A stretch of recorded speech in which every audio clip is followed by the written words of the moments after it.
Qadrli radio dostlar, bugungi roman angliz saytimizda Sevgili Caniş Xanım yazgan Ko'z yoshlar namdalgan zamin nomli tarixiy aslimini o'qishni davomlashtiramiz. Biz har bir narsaga qattiq diqqat qilishimiz lozim. Chunki yaxshi kunning yomoni kelganda bizning mushu qurgan tashkilotimizning o'zi xalqqa zo'r tashviqot rolini o'ynaydi. Xitoy hukumati bizni mustaqillik uchun qurilgan siyosiy qiyofatdagi partiya deb bilsin. Shundoq bo'lganda ondan xalq ko'ngliga ta'sir qilishi va xalqni uyg'otish mumkin degan narsalarni o'ttirib qo'ydik. Endi partiya bayrog'i ustida to'xtaldik. Ko'p talash tartishlar bo'ldi. Bayrog'ning belgisi oy yulduz bo'lsin degan so'zda hammamiz birlikka keldik deb oy yulduzlik ko'k bayroq bo'ldi. Bayroqni yasab chiqish vazifasi menga topshirildi. Endi partiya programmasi tuzib chiqish ustida nurg'un yig'inlar o'tkazib muzokiralashdik. Programmani yozib chiqish vazifasi Ahmad To'xtag'a topshirildi. Ko'p qatimliq muzokiradan keyin kirish so'zni yozib chiqdi. Kirish so'zda umuman hozirgi hokimiyatning mohiyati to'liq oshkor qilib tushuntirilgan bo'lib, Sharqiy Turkistondagi butun xalqimizga milliy mustaqillik uchun milliy inqilob elib berish kerakligi murojaat qilingan va Sharqiy Turkistonning tarixi qisqacha tunishtirilgan. Sharqiy Turkiston Mehnatkash partiyasining maqsad, yo'linish planlarini cho'ng-cho'ng temalar bilan o'tirib qo'yib muzokiralashdik. Ondan Sharqiy Turkiston tarixini yakunlab, o'zgartirilmagan haqiqiy tarixni to'g'ri yozib chiqishni qaror qildik. Milliy mustaqillik haqida paketlik materiallarni tepib, xulosalab yozishni planga kirgizdik. Sharqiy Turkistonning tarixi va milliy mustaqilligiga oid materiallarni tepish men Malika, Ablekim va Abduzlarga topshirildi. Bütün materiallarni xatchak va pullarni saqlash menga topshirildi. Tashviq qilish va to'xtamay izlanish planiga kirgizildi. 1 may bayrami yaqinlashdi. Bayramni qanday o'tkazamiz degan narsa ustida to'xtalib, hammamiz bu kunni Sharqiy Turkiston Mehnatkash partiyasining tashviq varaqlarini xalqqa tarqatib, ammoga hozirgi hokimiyatning mohiyatini tushuntirib, xalqni milliy mustaqillik ko'rishiga chaqiramiz degan fikrni o'ttirib qo'ydik va hammamiz bir og'izdan ma'qulladik. Xalq tarqatadigan qog'ozni mashina bilan besib chiqarish kerak edi. Biroq qancha o'ylasakmi buningga amal bo'lmayotdi. Chunki shu vaqtlarda mashinkalar yangi chiqqan bo'lib, cho'ng idora o'rinlaridan boshqa shaxslarning setib elishi mumkin emas edi. Buningga faqat amal bo'lmaydi. Shuning bilan shifrograf orqali yozib chiqmoqchi bo'ldik. Lekin shu vaqtlarda shahar bozorlarda butun narsa normal bo'lib, hatto normig'imi biror narsa tepib setib olish qiyin edi. Uning ustiga shifrograf degan narsani birorimiz yaxshi bilmayotganmiz. Shundoq bo'lsa-mu, biror amal qilib shifrograf bilan yozamiz deb uni setib olishni qaror qildik. Bizda faqat a'zolik badlidan yig'ilgan 15 yuan pul bor edi. Bu pulga ham qog'oz va shifrograf setib olmoqchi bo'ldik. Shuning bilan belgilama bo'yicha atsi Malika ishkimiz darsini tashlab shaharga shifrograf izlab ketdik. Butun do'konlarni izlab shifrograf topolmadik. Ba'zi do'konlarda bor ekan, biroq maktab yoki idora tashkiliy o'rinlarning tunishtirishi bilan setildi ekan. Shuning bilan bir kun butun Urumchini izlab shifrograf setib olmay, quruq qo'li maktabga qaytib keldik. Endi mumkin bo'lmasa, bosma qog'oz orqali besib bo'lsa chiqarayli degan o'yga kelib, bir kurupka qora qog'oz setib oldik. Tashviqot tarqatish o'rinlarini va kimlar qayerlarga tarqatishni belgilab chiqqan bo'lsaqmi, lekin tashviqot qog'ozlarini qo'l bilan yozib chiqish ancha yaxshi usul emas edi.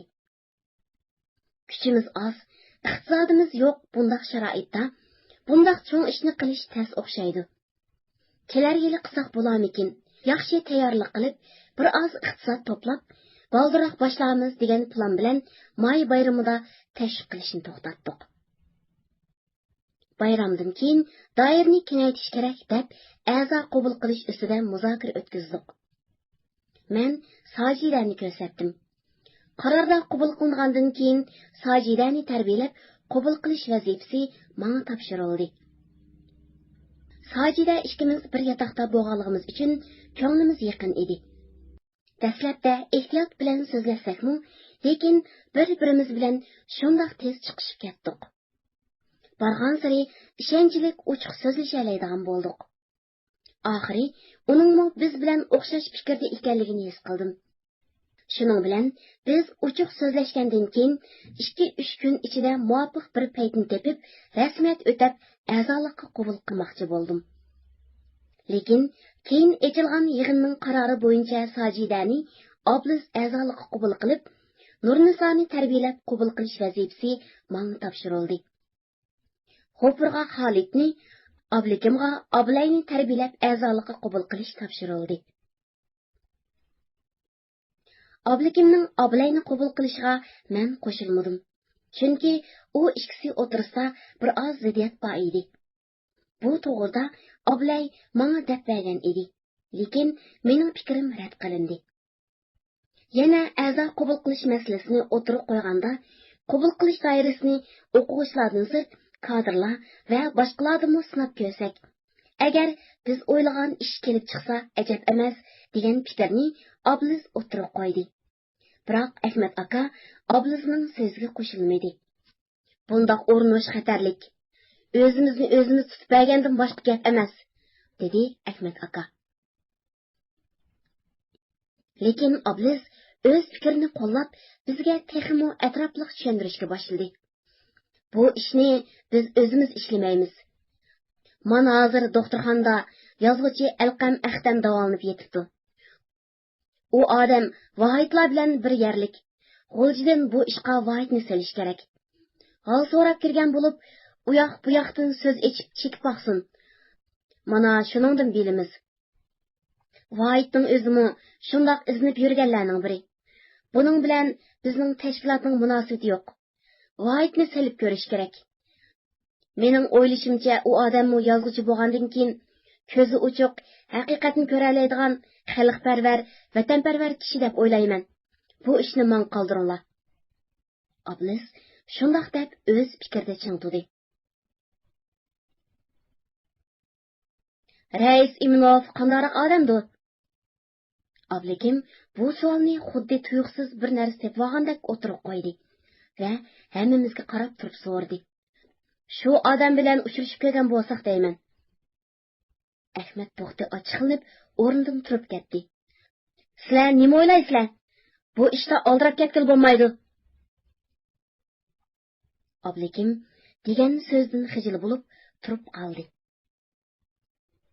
Munozirlar uzunga so'zilib, soat 12lar bilan cho'nqur hayajon va his tuyg'ular ichida yotoqqa qaytib keldik.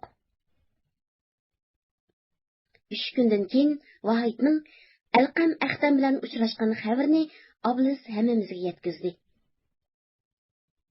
Vohid kirib, u yoqdan bu yoqdan g'alashib so'zlashgandan keyin gapning uchini chiqarib, Xinjiangdagi hozirgi vaziyat ahvollarini, Xanzu xalqining ko'plab kelishining ofatlarini va kelgusi turmushini so'zligicha Alqam Axtam Vohidga vaqirab, Xinjiang xalqi Xanzu xalqisiz yashamaydi. Xinjiang Jungodan ayrilsa, Amerika jahongirligi yem bo'ladi. Siz to'liq bundoq ishlarga boshqa turmay, singan neningizni yeb, o'qishingizni o'qing. Bo'lmasa, men sizlarni maktab tashkiliga deyman, deb vaqirab ketibdi. Shuningdan keyin Vohid o'rnidan turib chiqib ketibdi. O'quvchilar bu xabarni olgandan keyin har qatim Alqam Axtamning yotog'ining oldidan o'tganda xoin, vatan sotquchi xoin, yaloqchi, Xitoyparast deb tan qilib o'tadi. Bu ahvol yuz bergandan keyin maktab tashkiliy tarafidan o'quvchilarga yig'in ochildi. Bundaq ahvol, bundaq so'zlar maktab tashkiliga kunda degidek xabar qilinib turganligi uchun ogohlantirish yig'ini ochsimu ancha bak ta'sir bo'lib ketmaydi.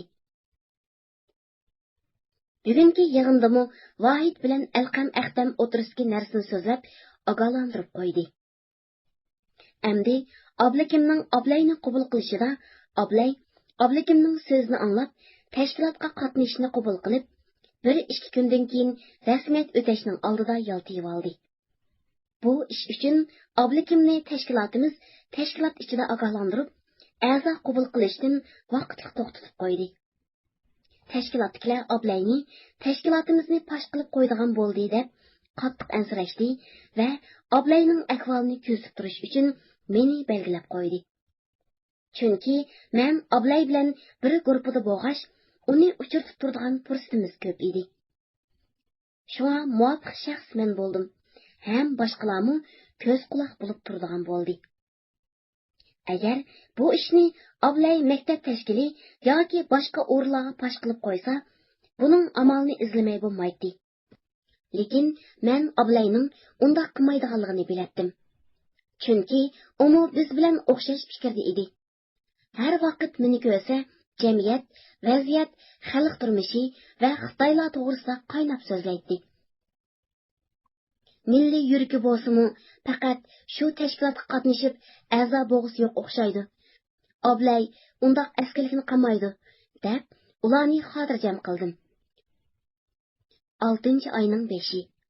Bir kuni tushdan keyin men yotoqdoshlarim yotoqda yo'q fursatdan foydalanib, yotoqlarni yuvib, tozalab, chiroyli qilib ratlab chiqdim. Ustal ustiga o'zim o'stirgan 2 toshdek gulimni qo'ydim.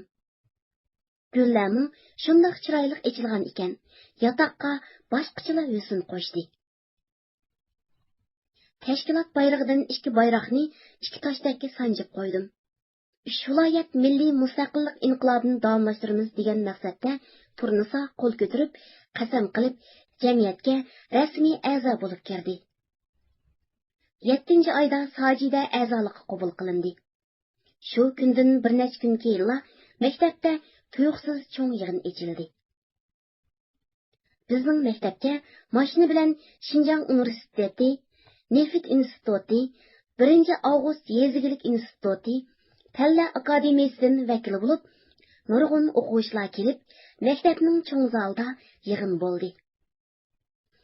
Yig'inda Abtonom rayonlik jamoat xavfsizlik nazoratining boshlig'i Anvar Jakolin doklad berdi. Xinjiang universiteti, Ko'mirkon instituti, 1-Avgust yezigilik instituti, tibbiy instituti, Palla akademiyasi bo'lib, bir qancha o'rinning qozoq o'quvchilari aksiyachi tashkilot qurgan. Bularning ichida kadrlarmi bor. Biz bularni qo'lga oldik deb, qo'lga ilinganlarning materiallarini o'qib chiqdik. Bular O'rinboy, Almaqan, O'rkunbek, Atmishbek degan ismdagi kishilar edi. O'rinboy bizning maktabning 2-qaror o'quvchisi. Almaqan bizning maktabning fizika kafedrasining o'qituvchisi edi. O'rkunbek Sovetda o'qib kelib, Palla akademiyasida ishlaydi.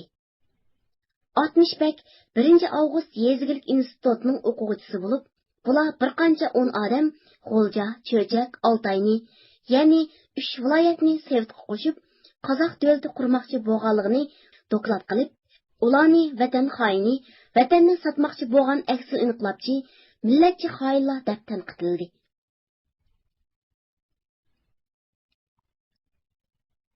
Butun zal surlik va ko'ngilsiz bo'lib, zalning ichi qattiq jim bo'lib ketdi. Butun odam midir qilmay o'ltirardi. Hatto yutilishga va so'zlashga petinolmasdan tip-tinish o'ltirardi.